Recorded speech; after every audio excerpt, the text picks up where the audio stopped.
Well, good afternoon, ladies and gentlemen. What is the rumpus? My name is Steven, and I'm going to be going over through Hell and Back.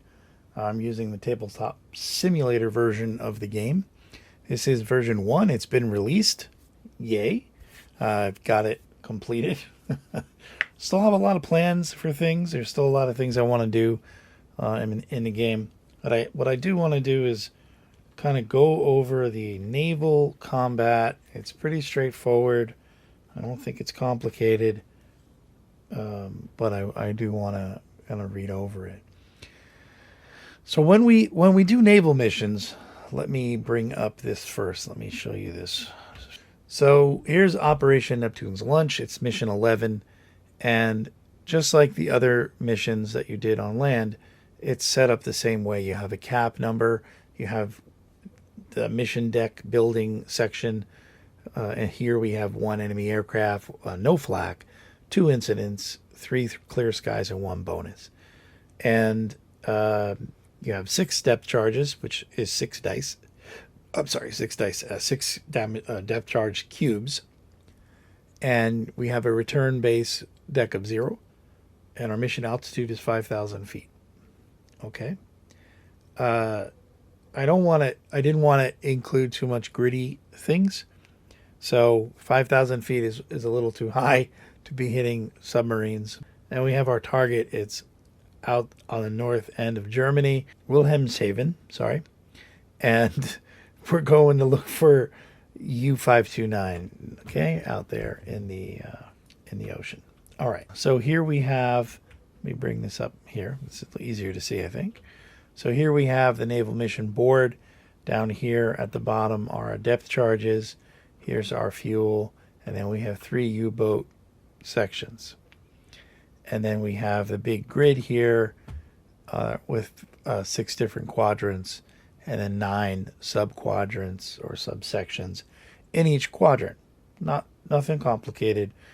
The U-boat cards have a rating slot where we're going to be placing a die later. Okay, and there's a table over here that explains how to set things up. Along with the naval board so here we have the naval patrol cards. There's 8 cards in total, and want to talk about a couple of things on these cards. Here you'll see there's a 3 times attack roll, which means when the enemy comes, when it's their turn to attack, you're going to roll 3 separate times or 3 dice. Doesn't matter. You're going to roll 3 times to see. So here the rating is a 4. You see on the card right here, there's a 4 rating. That is the same as the other planes. If you get the 4 or higher, then the attack was successful. So you'll do that 3 times for this particular aircraft. And I thought there was a 2. Yeah, here's a 2-1.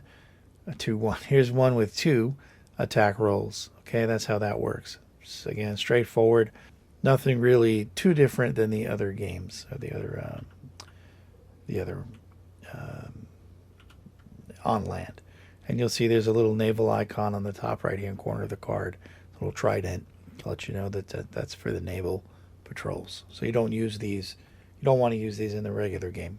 You can, bombing on land, if you want to shuffle those in, you can, but you might not want to because of those three attack in there. It might be a little too much. So we have our tokens here, our chits. There's a B-24. There's a patrol chit. There's a submarine on the backside of the submarine. There's a little oil slick to say it's damaged. And then there's search icons, search tokens here with the question mark. That's it. Pretty straightforward. Yeah, so going back to the mission card. So what I would do is I would assemble the mission deck, and I would just do the same thing as normal. I would take off using the takeoff card, and then I would fly the mission. So I would be drawing, what is that?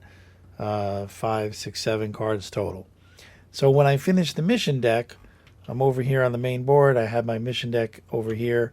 When I finish that, and I'm at like 4,000 altitude,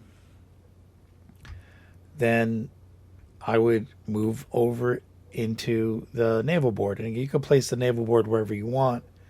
I've just been playing it with it over here, which isn't the best because I'm really far from the board. So if there is some damage to my plane, I have to, scroll over there. But anyway, so yeah. So let me just walk you through how we're going to set this up. So there's there's 5 phases to the naval missions. There's the bomber movement. There's a quadrant search the bomber performs. There's a depth charge deployment. There might be a depth charge deployment. And then there's an enemy vessel ability resolve, which is, again, dependent on if the vessel or the enemy has some special ability. And then the enemy moves. Okay. Something to note, the enemy doesn't move unless it's attacked. So in the bomber movement phase, the bomber can only move orthogonal. So it can only move north, south, east, and west. So it cannot move diagonal. So it can only go up and down or side to side, to use simple English. Every time you move the bomber, whether you move its full 2 turns or 2 squares or you move 1, it costs 1 fuel token down here. So if I moved 2, I would remove a fuel token. Okay? If I moved 1, I would remove a fuel token. So after the bomber moves, then we go into the quadrant search. So if the bomber happens along wherever this, I would say I started here, my first turn I moved those 2 squares, I removed the fuel, then I moved 1 square to get on top of the location with the question mark. I would remove 1 fuel. That's the end of the movement phase. Now we would go into the quadrant search phase. Now, when I do land on that, I'm going to roll a d12. Let me just get a d12 over here. So what I would do is, let me just make sure you can see this on camera. Let me get a little closer. So what I would do is I would roll. So I would do a quadrant search. I get a 2. 2 is a, unsuccessful quadrant search. The enemy is next. I cannot do a depth charge because I did not find the enemy vessel. And there's no... So what I have to do next is I need to allow for the enemy vessel to move. Once you get on the square as the enemy vessel, it's like discovered 2 ways. So the enemy vessel knows you're there, so the enemy vessel is going to move. So what we're going to do is we're going to roll a d6. We're going to roll a d12 to figure out where the movement is going to be. So this says 12. So we're in the white quadrant here. So if we look under the white quadrant under 12, it says to roll again. Okay, right over here, you can see... Let me just move over. You can see it says to roll again.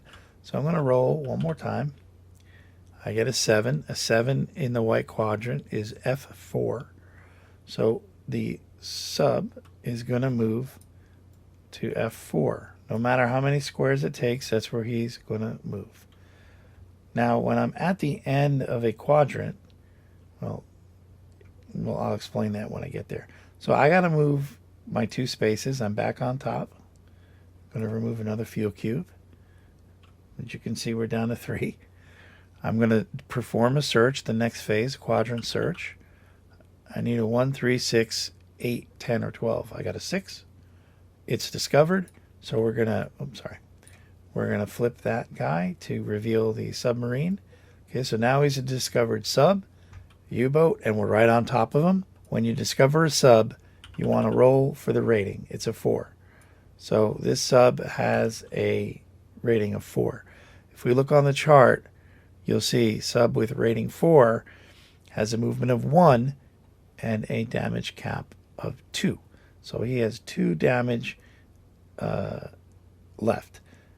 There's 3 damage markers. If you want to make it easy for yourself, you can take one of your depth charge markers and mark off so there's only 2 left, because that's his cap. So if that makes it easier for you to keep track, then so be it, you can do that. So But you also need to remember he's not damaged, because for this sub's ability, the crash dive, if he's damaged, he cannot crash dive. So that's why I don't put the marker generally. So I can, in the same turn as you discover, you can drop your depth charge. So I'm going to take my depth charge. I'm just going to put it here for now. And I'm going to perform a depth charge attack. So I get a 2. A 2 is a miss. Okay, 1, 3, 6, 8, 10, and 12 is a hit. So a 2 is a miss, so I've missed. I'm sorry. So what we're going to do is he's going to roll to a new quadrant. Okay, so we're going to roll a d6 to find out the quadrant. That's a 4. He's still in the same quadrant. If you look at the quadrant check table, you'll see 4 is a white. So he's still in that quadrant. So now we're going to roll the d12 to figure out where in the quadrant he moves. That's a 5. We look on the quadrant location. A 5 is an E5. He moves diagonally, and I'm stuck here. And that's the end. Okay, we're lucky he didn't go far away. So we're going to spend 1 fuel, and we're going to move over to his. We'll move 1, 2 over to his. I know I moved diagonal, but it's very obvious how you get there, going up and going over.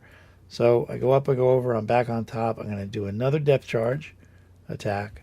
I'm going to roll this baby. We get a 1, so that's a hit. Okay, so we get 1 hit on him. Now his special ability, I'm going to just put these 2. Now his special ability is nullified. He cannot use his special ability. It says it on the special ability. It's not a rule across the board. It's just this particular rating. He's not able to do that. So I've got another chance. He's got another chance to move.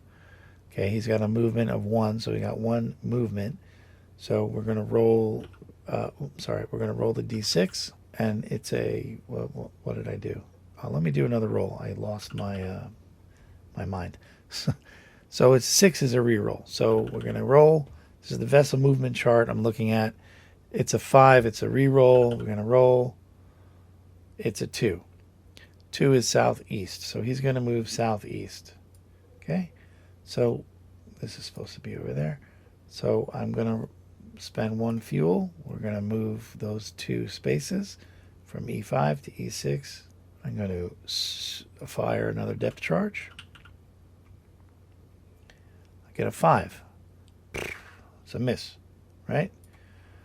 All right. So again, his special ability is nullified, so he can't use that. Well, he's going to. We're going to roll, find out where he moves next. That's a 7. A 7 in the white column is F4.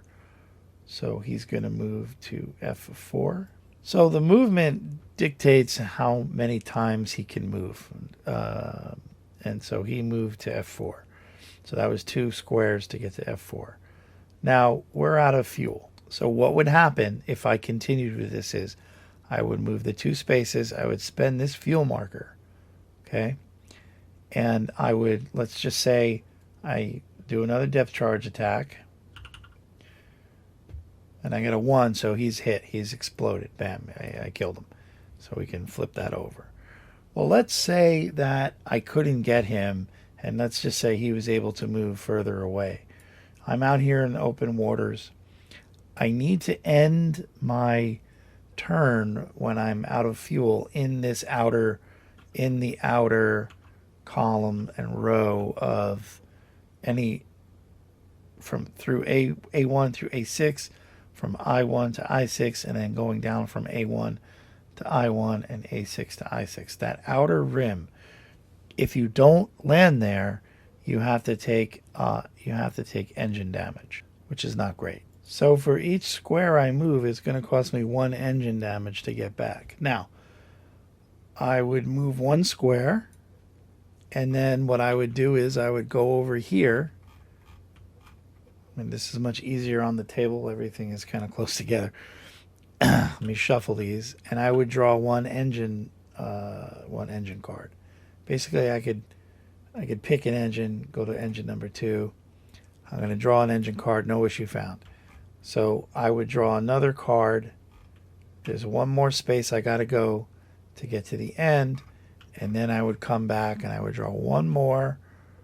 Let's do engine 12. I'm sorry, engine 1. And then I would draw one more card, and no engine found. But if I drew a card, if I drew a card with an incident like this, which is an oil pressure peak, I would resolve that card. And now there's no RTB for this particular mission. There's no RTB for this, no return base deck. So we're just free to land. I do have 2 engine damage, so that would be a total of 2. So I would calculate that into my landing, where I would have yellow would be 2 points, and then I would roll the 4 dice, and I would go through the whole landing procedure. That's how the naval system works. I think I kind of went over everything. It's not complicated at all. I tried to keep it simple for my sake and yours. I tried to keep it simple. You could add some optional rules to make the naval section more challenging. It does look a little easy. It's not that easy. And yeah, that's the naval, basically how the naval system works through hell and back. Thanks for watching. If you have any questions, let me know. I appreciate you sticking around through my clunky explanation. I am doing my best with the wits that I have left in my brain. Let me think. I think that's it. I kind of covered everything. There is the patrols. So let's just go back down here. Let me try to explain this. So let's just say I already discovered this. Let's say I already discovered this sub. Okay. And I've got an enemy patrol. Well, after I discovered him, I flew over here, I discovered him. Okay. As an example. So let's just say, okay, I discovered the sub and I rolled for his rating. Okay. His rating is a 2. So he's got a movement of 1. I would roll for the sub to move. So where in the orange section, I got a 3. So that is a D3. Oops, sorry. That's a D3. So he would move to D3. That's that, right? Now the patrol would also move. So he's in the green section. Now, this is where the optional rules kind of come in. You can re-roll. You can just roll a D6, and he's got a 6, so that's a re-roll. 3 is southwest, so he does fly southwest. So now he's on top of the bomber. I mean the sub. I can't go over there. If I do, I am going to get engaged with those fighters. So what I could do is just move 1 square, wait the next turn, roll for the bomber and the fighters and see where they go. If I happen to, whatever, I don't know what happens, the planes hit me or I run into the planes, either way we meet, then I would come up over here. I would draw a card from in this case it's a really powerful one. So here I'm just putting it on the board just so you can see. Here I've got the 3 attack Messerschmitts. Not great, not great. So I would resolve this, and while I'm doing that, I'm unable to engage in the U-boat. So I'm stuck resolving these fighters. So it's something to think about. Definitely avoiding these patrols. It's not something you want to run into. The movement, however, will go submarine or naval vessel, and then whatever other enemies are on the naval board. In this case, it is the BF-109s. So be careful of running into them. You don't want to run into them. They just move autonomously through the dice roll. And again, you can choose whether to keep them in their own quadrants or let them move through, but just use the same rule through the whole game. So if you decided, all right, I'm not going to let him leave this green quadrant, then just roll the d6 and let him go wherever. But if his direction of travel was southeast, then here he would probably either go into one of these three quadrants. He would either go south, east, or southeast, etc., or southwest or southeast. He would definitely be traveling logically in one of those areas. He wouldn't go back. So here I would say then, okay, let me roll for the new quadrant. I'm sorry, let me roll for the new quadrant. Oh, it's a 1. What is a 1? 1 is red. So he's going to move into the red quadrant. Then I would just roll this and say, okay, it's a 1. It's a 1. Red quadrant 1 is A1. So they moved to A1. Okay, then that's how I would handle that. And then I would do that for every mission. For every turn in that mission in that game. So the other thing I want to make you aware of is this card here. This costs 15 crew action points. You take this at the beginning of your mission, and you basically allow you to have double the fuel. So when you have this card, you'll keep it next to you, and when you remove a fuel token from the fuel line or fuel area, you would place it on this card. Okay, and then every time you move that. So then when you're done, you have this card filled up. So this is your sort of reserve fuel. So then you would just take off from the right side again like you did before. And then when this card is done, when this card is done, then you've got no fuel. Okay, so this crew action card gives you double the fuel. So definitely you might want to use that, especially when you're hunting 2 to 3 subs. So that's it. Goodness, I can't stop yawning. So that's it. That's the naval board. Pretty straightforward, and I hope you enjoy it. And thanks for watching. If you have any questions, kindly let me know. Take care.